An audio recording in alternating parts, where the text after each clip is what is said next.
చెప్తారు మీకు. Automobile field అది నాకు ఎదురైంది. ఏంటంటే ఎవరు తెలుగు ఇచ్చారా లేకపోతే వాళ్ళు ఇచ్చారా? ఇంకా లోకల్ వాళ్ళు ఎక్కువ రేట్ చెప్పారు నాకు అదే వస్తువు. మార్వాడి వాళ్ళ దగ్గర తీసుకుంటే నాకు చాలా తక్కువకి వచ్చింది.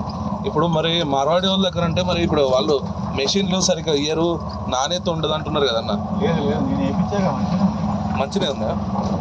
మరి తెలుగు వాళ్ళు ఎందుకు ఇట్లా చేయట్లేదు, మార్వాడి వాళ్ళు ఇట్లా? నేను అనేది ఏంటంటే మార్కెటింగ్ అంతా కూడా వానికి ఢిల్లీ నుంచి వస్తుంది సరుకు అంతా. ఢిల్లీ నుంచి ముంబై నుంచి వానికి వస్తుంది, నీకు వస్తుంది. మరి వాడు ఎందుకు తక్కువ ఎత్తు నువ్వు తక్కువ ఏంటంటే నువ్వు ఎక్కువ ఆశపడుతున్నావు లాభానికి అర్థం. అంతేనా? అదే అర్థం, ఏం లేదా. వాడు స్వీట్స్ అమ్ముతుండు, వాడు మంచి క్వాలిటీ ఇస్తుండు, అదే రేటుకి ఇస్తుండు. తెలంగాణ తయారు చేసిన రేటుకే.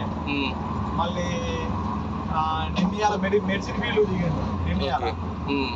మరి అల్లెట్టుందో మనకు తెలియదు. ఒక ఆటో డ్రైవర్ అయితే ఇది ఎట్లా అంటున్నావు? నేనైతే వాళ్ళు ఏదో వచ్చి ఫీల్డ్ లో దిగి నిన్ను కాదని నువ్వు కూడా అమ్ముకో. మార్కెటింగ్ వానికి పడ్డ రేటు వాడు అమ్ముకుంటాడు, నీకు పడ్డ రేటు అమ్ముకో. కానీ వాడు రూపాయలు తక్కువగా ఇస్తాడు ఫస్ట్. అన్ని రంగాల్లో దోసపోతురు అంటే ఆ షాప్ దగ్గరగా. అది మొత్తానికి అయితే ఇక్కడ తెలుగు వాళ్ళకి అన్యాయం జరగట్లేదు, కానీ వీళ్ళే ఎక్కువ డిమాండ్ చేస్తున్నారు. నేను ఏమంటే వాడు ఇచ్చిన రేటు ఇయ్యాడు. మర్చిపోయిన కిరాణా షాప్స్ ఇస్తారాకులు ప్లేట్లు అన్నిట్లో దిగిరాళ్ళు. అక్కడ కూడా నాకేమనిపించలేదు, వానికి ఇంకే తేడా ఏం లేదు, రేటు సేమ్ ఉంది. వాళ్ళు ఇప్పుడు నీకంటే ఒక ఎక్కువ రేటు పెడితే కదా నువ్వు బాధపడాల్సింది ఆ షాప్ దగ్గరికేనా. నాకైతే మారాడోళ్ళు ఎవరైనా ఎక్కడ బతకాలంటే నాకైతే పర్లేదు అనిపించింది వాళ్ళని చూస్తే. మరి వీళ్ళు ఇక ఏంటంటే యాక్సరీస్ అయినా సెల్ ఫోన్స్ అయినా అన్ని వాళ్ళ చేతిలోకి వెళ్ళిపోయినాయి.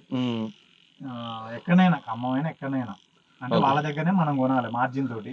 ఇంకా నయం మనం ముంబై పోకుండా వాడు తెచ్చి మనకు తక్కువ రేటుకి ఇస్తున్నారు, అది వచ్చి అనుకోవాలి. ఇంకా అంతే అంటూ మొత్తానికి నష్టం లేదంట. నష్టం లేదు. స్క్రీన్ కార్డ్ ఒక స్క్రీన్ కార్డ్ వేపిస్తే నాకు 100 రూపాయలు అన్న బయట. ఆ స్క్రీన్ కార్డు వానికి ముంబై నుంచో ఢిల్లీ నుంచో తీసుకొస్తే మారవాడు 10 రూపాయలు 20 రూపాయలు పడుతుంది. వాడు ఒక 5 రూపాయలు చూసుకొని వానికి షాప్ ఫోన్ చేసుకున్నా ఒక్క 5. మరి వీడు 100 రూపాయలు కొడుతుంది మన మీద. తెలంగాణ కానీ ఖమ్మం కానీ అదే. వాళ్ళు ఏంటంటే ఆ హోల్సేల్ షాప్ కూడా మాకే కావాలి అనే కాన్సెప్ట్ లా వీళ్ళ దమ్ము ఉంటుంది. చేసే అంత ఉండదు. నా ఉద్దేశం అయితే అది. ఎవరైనా చేసుకోవచ్చు, ఎవరి టాలెంట్ ఉంటే మన దగ్గరికి వస్తారు సరుకు. ఇప్పుడు నువ్వు ఒక కార్పొరేటర్ ఖరాబ్ అయింది బైక్, బయట షాపులలో 2000కి అమ్ముతారు, నువ్వు 1800కి ఎందుకు రాదు? ఖమ్మం షాప్ కాదు, ఎడబెట్టి షాప్ వస్తారు, ఎగబడతారు. ఒక్కటి చెప్తే 4 రోజుల్లో ఎగబడతారు అట్లా.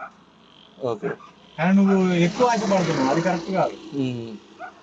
తెలంగాణ వాడు ఎక్కువ ఆశపడుతున్నావు, ఎక్కువ ఆశపడటం అనేది కరెక్ట్ కాదు. నువ్వు 100 రూపాయలు ఉన్న వస్తువుని ఒక 10 చూసుకొని 20 చూసుకొని అమ్ము. వాడు 5 రూపాయలు చూసుకుంటున్నావు, మనం వాళ్ళకి అమ్మలేకపోయినప్పుడు ఎట్లా కలుపుతుంది పోటీ?